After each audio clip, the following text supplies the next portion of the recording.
آیت متشابہہ کے بارے میں تفسیر یعنی کھوج میں جانا فتنے کا باعث ہوتا ہے۔ آپ نے سورۃ الحدید میں وارد هو الظاہر والباطن کی فلسفیانہ توضیح نہیں کی، کیا یہ آیت توجیح نہیں کی؟ توجیح بڑی ہے کے ساتھ نہیں ہوتا، یا توضیح ہو تو پھر ضاد ہونا چاہیے۔ کیا یہ آیات متشابہات میں نہیں ہیں؟ اگر ہے تو پھر ان کی اس قدر تفسیر وضاحت کیوں بیان کی گئی؟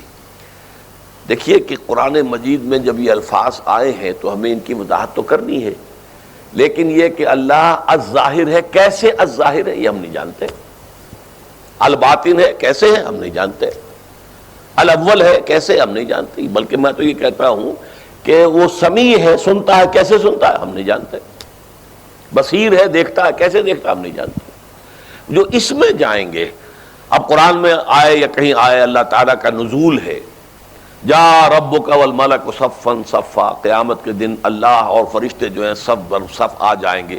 کہاں سے آئیں گے، کہاں آئیں گے، کیسے آئیں گے، نزول کیسے ہوگا؟ حدیث میں آتا ہے کہ اللہ تعالیٰ سمائے دنیا تک نازل ہو جاتا ہے، پہلے آسمان تک رات کے پچھلے اوقات میں، وہ کیسے نزول ہوتا ہے یہ ہم نہیں جانتے۔